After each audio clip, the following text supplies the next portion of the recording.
All right, ready to rock and roll? Ready? Mason County Joint Planning Commission is now in session. Roll call. Eddie Reed. Here. John Hutchins. Here. John Best. Here. Kirby Rosser. Yes, sir. Lindsay Phillips. Here. Gerald Woods. Here. Rick Lawrence. Michael Parker. Present. George Larger, I'm here. Michael Clark. Here. Okay, next on the agenda, before I ask for a motion to approve the March 5th minutes, is there any additions, deletions, or corrections need to be made? Hearing none, do I have a motion to accept the March 5th regular meeting minutes? So moved. Okay, Kirby, do I have a second? Second. John? All those in favor say aye. Aye. Okay. Any corrections, deletions, or additions to the April 2nd regular meeting minutes? Hearing none, do I have a motion to accept the April 2nd? So moved. John, do I have a second? I'll second. John? All those in favor say aye. Aye. Opposed? Okay. Old business, matter of record, findings of fact, zoning map amendment, Phoenix, Maysville, 1510 LLC, 1510 Industrial Park Drive. Is there any additions, deletions, or corrections need to be made to that? Hearing none, do I have a motion to accept the into the matter of record, the facts and findings? I'll make that motion. Okay, Michael. Do I have a second? Second.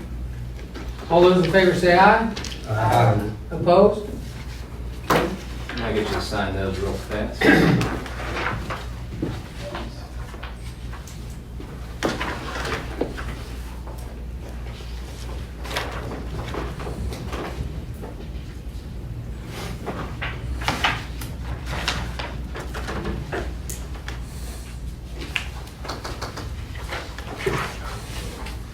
All right, matter of record, finding of fact, zoning map amendment, Peyton Land Company LLC, 1502 Industrial Park Drive. Is there any additions, deletions, or corrections need to be made there? Hearing none, do I have a motion to accept the matter of fact, or matter of record, finding of fact? So moved. Okay, John, do I have a second? I'll second. And John? All those in favor say aye. Aye. Opposed? I'm sorry, who was the first and second on that? John Hutchison and John Best. Okay, new business, public hearing, zoning map amendment application, Frontier Housing, Inc. 524 Clark Street, 6 lots.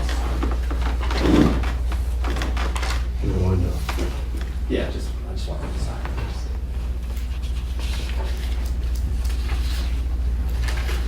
So we have to do two things.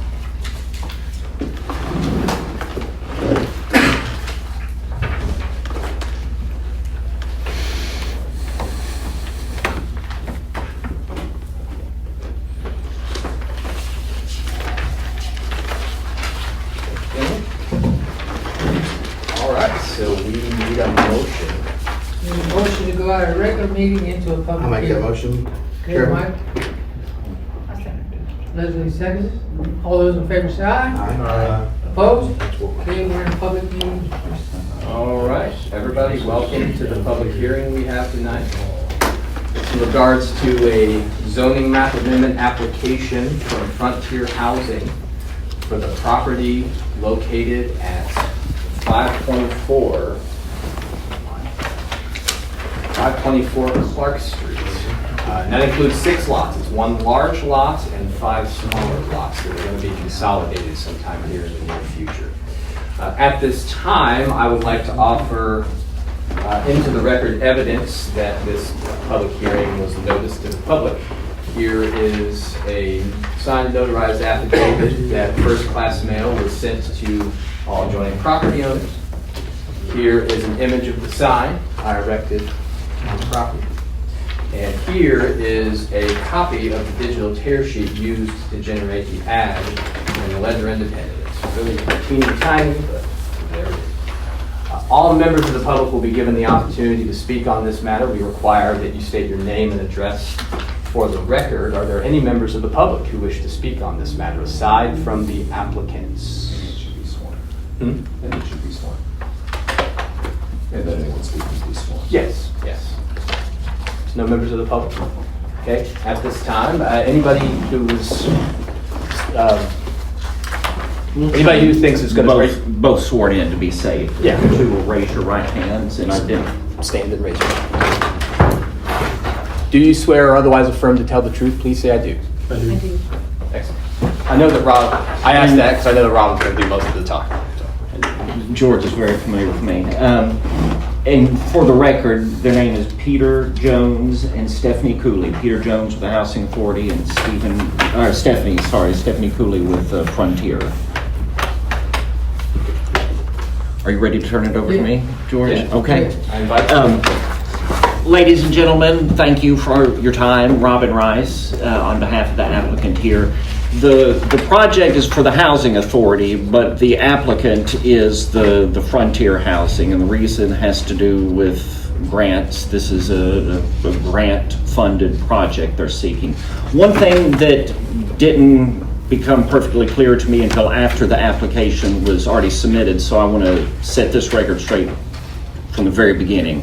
We're not seeking to have the entire parcel rezoned, just that portion of it. It's about a 3.3 acre portion immediately to the north of the Housing Authority's current property. They're keeping separate from the project that we're getting ready to discuss a 0.971 acre lot that they're looking to sell to the Blundergans, the people who own the remaining warehouses there directly atop of this parcel. What we're asking for is a map amendment. We're asking for it to be changed from light industrial, which is what it currently is, the old tobacco warehouse industrial zone, to multifamily residential R3.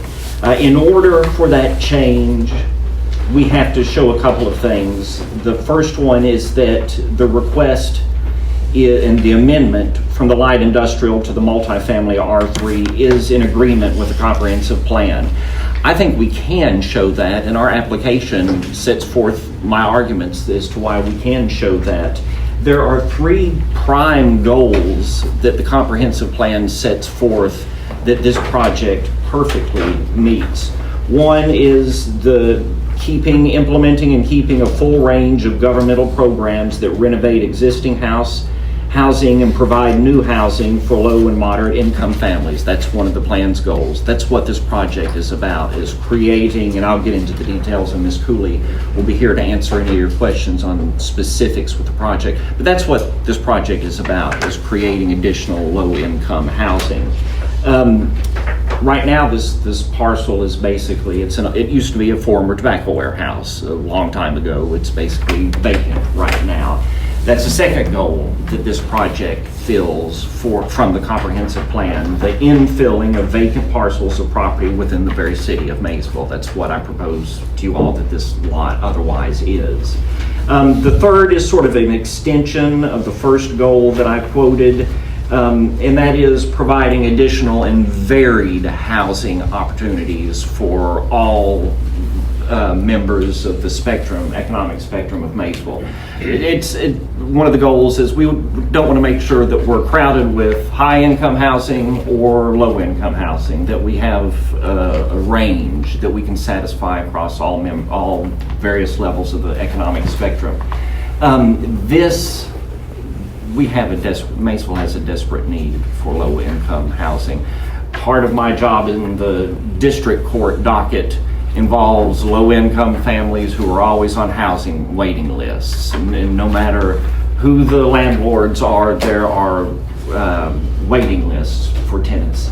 That's exactly what this project sets forth. So I think we can meet those goals in the comprehensive plan, and therefore I think you all can very comfortably find that this rezoning does fit within the spirit and it's in agreement with the comprehensive plan.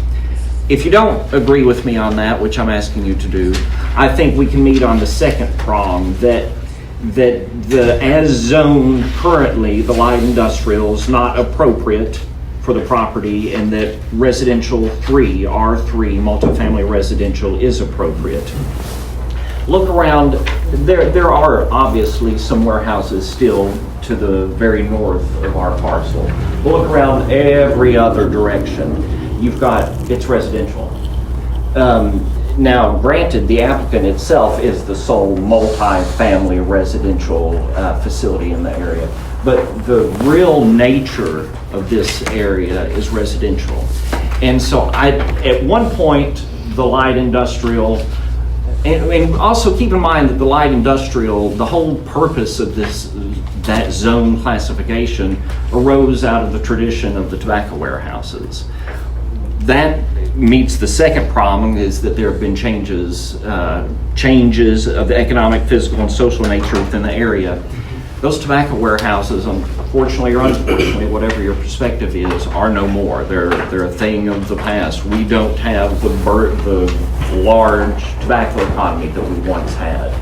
So that was the reason that whole specific zoning classification was created, was for those tobacco warehouses. So I say that's no longer as appropriate as it was. And I think the residential is more appropriate in this particular area for our property.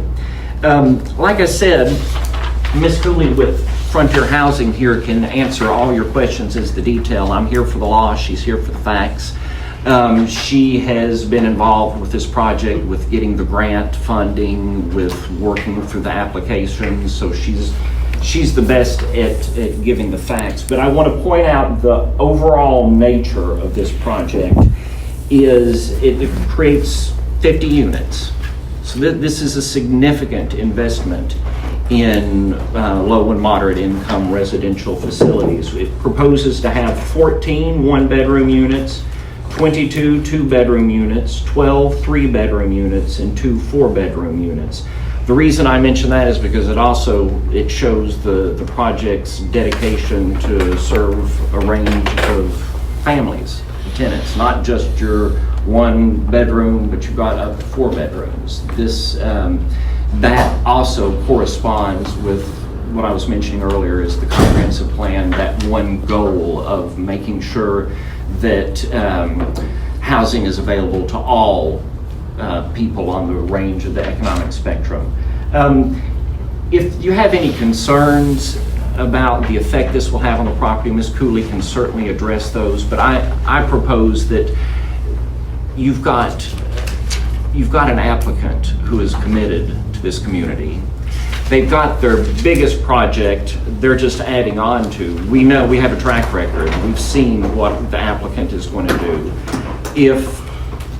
If they have bad faith in the current, by what they're hoping to do if you allow them tonight, then they're risking their entire project that they've run for years and years and years. You couldn't ask for a better applicant than this, as far as demonstration of their commitment to the community and their willingness to do this right. I ask you to keep that in mind, and if you have any specific questions about the project, just let us know. Thank you. Anybody got any questions?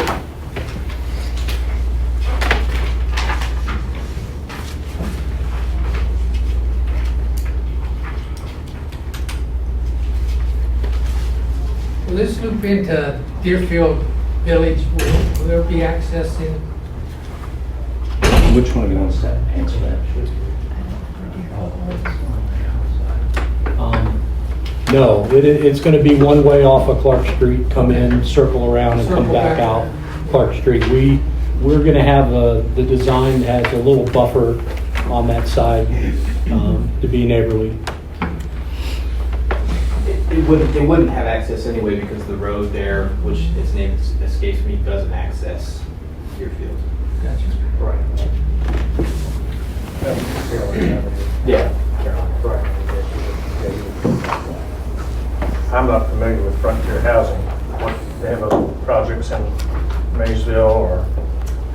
Well, we actually do. We are the proud owner of the Hazelwood Hospital.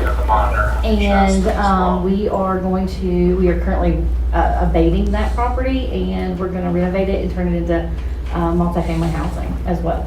So we also did a single family right off the double A, and I don't know the name of that because I'm not involved in the single family, but It was in Pinewood subdivision. Just one unit? yeah, it's just a single family Yeah, residential unit. Mhm. Okay. But we haven't been in Mason County for very long. We have been in business since 1974 and serve 22 counties at this time in Kentucky. Round County is our home base, Moorhead. Chubb, I think it's safe to say you have a pretty long tradition of doing precisely this kind of project. So we have Boudry Place in Moorhead. It has 32 units. We have 38 units in Robertson County. We're building a 40-unit complex in Moorhead, and we have funding to start an 18-unit project in Jackson. We're looking at doing another project in Oxford and Floyd County. So yeah, we partner with Winterwood. I don't know if you're familiar with Winterwood, but they are our consultant, and they'll help to get everything lined out on the management side of this. Because once we're done with this project, we're the builders, we're the developers, and then the housing authority is going to be the management company, just like they are now.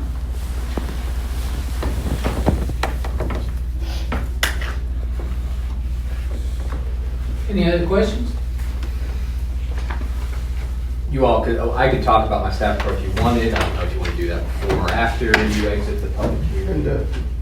Yeah, go ahead. So I think my staff report's pretty short and sweet and self-explanatory. I argued that the planning commission can make findings that this rezoning meets any of the three prongs in the three-prong test. I think one of the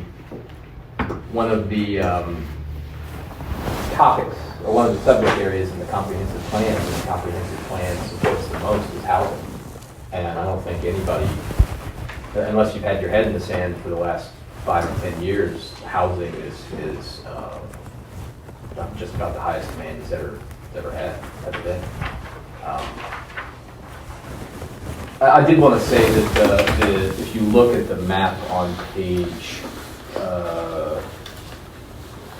4, when I say it's 6 lots, it's a large chunk of that large lot, and then it's 5 of the smaller lots that at some point were subdivided off, I'm assuming for, they're like shotgun lots for housing. But I believe those are all going to be consolidated into one lot anyway, but that's just something that just needs to be done later. Which color? It's where the red circle is where it all is. It's that part of that large gray lot, and then the southernmost 5 small little lots there along Clark Street. And then at the beginning, this was over 4 acres, but then they're subdividing off a piece to give to Jerry Lonergan's company. They're joining it. I don't see there being any issues with this. I mean, it's really just almost like another phase, not quite, of the existing. And that's the brown. Yes. Is it existing, which is already done in R3, the same as this proposal is. Yeah. And aside from the industrial, I mean, it's residential, to the east and the west pretty much. There is that little bit of warehousing right there behind the Carolina Avenue, but in my staff report, I argued that really that was supposed to be an entire industrial district, but at some point decades ago, it was rezoned and developed. So it's arguable now that it's more appropriate for that adjoining industrial land to be R3 instead of like that. One point of clarification I'd like to make. The Housing Authority owns the underlying real estate, and Frontier Housing is the applicant. But the Housing Authority has executed and submitted for the record an affidavit consenting to the rezoning application. I'm sorry, I forgot to mention.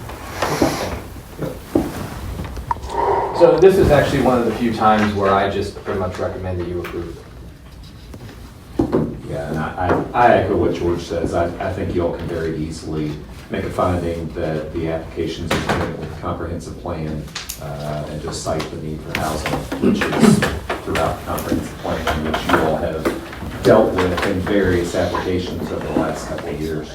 Yeah, and additionally, there's already a similar complex adjoining this. So, you know, if there are no problems now, there aren't going to be more problems.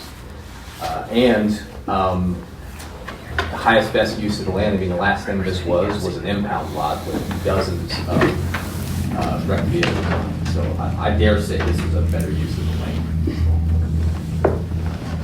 Any other questions? Do I have a motion to go back into the regular meeting? Make that. Michael? Elizabeth? All those in favor say aye. Aye. Okay, we're back in the regular meeting. Is there any other questions or discussion need to be made? Mr. Chair, if there's no other, I would recommend we accept it as minutes. Okay, I got a motion. Kirby, you want to clarify that a bit? That always comes up, doesn't it? It always needs to. He always makes you do it. Yeah. Because it meets the comprehensive plan. I think it's pretty cut and dry. And satisfies housing needs. We definitely, yes. Oh, I did want to add too, Monday we had a Board of Adjustment meeting because they are applying for a front setback variance in order to better integrate itself with the housing that's there along Clark Street. And do we want to put in there that R3 probably more supports that now than light industrial? Sure. Yeah, that's Kirby. You want to add that? Sounds good. Yeah, that's another problem, sure. I mean, it's pretty cut and dry. That was an antiquated look there on that lot area. I'd second that motion. Okay. You gonna do a voice vote? Sure. John Hutchins. Yes. John Betts. Yes. Kirby Rosser. Yeah. Lindsay Phillips. Gerald Woods. Yes. Michael Parker. Yes. Okay. Moving on, comprehensive plan update. Well, one second, just to reiterate, this is inside city limits. And so after final action, which is approval of the findings of fact, then unless an aggrieved party or the city itself requests such, 21 days later, the rezoning will become official. So it'll probably be so it'll be 21 days after the next planning commission meeting. So it'll be sometime in mid to late June. But I can never guarantee this. I'd be willing to bet that no one's going to come to propose. Thank you all very much. Thank you. Thank you. Okay, comprehensive plan. Yes, so actually I've been talking to Allison this week. She is just about done with the initial final draft of the comprehensive plan. As a matter of fact, I drew up a quick and dirty map for her, which I'll probably make a nicer one for the final draft. But she asked what the next step in the process was, and I said, well, it should go to the steering committee first, because they are your agents. It is your agent. So I'll be looking as soon as she has something ready to make a steering committee meeting, hopefully as soon as possible, because once school's out, who knows? But you all trimmed the steering committee roster so that we could have a quorum and actually start taking action. So look for that in the nearish future. Okay. So Georgia, have you seen anything like that? Not yet. I mean, she's been working with her team to write up the final draft based on everything we've done so far. Have they been paid? I don't know. They've been paid something, but I'm not sure if they've been paid everything yet. Does that come out of your budget, and are you allocating for that for tomorrow's meeting? You know, that's actually a good question. I have to ask Matt about that, how he wants to handle it. That mine for tomorrow, make sure we have, if they haven't been paid, it's added. Let me make a note of that.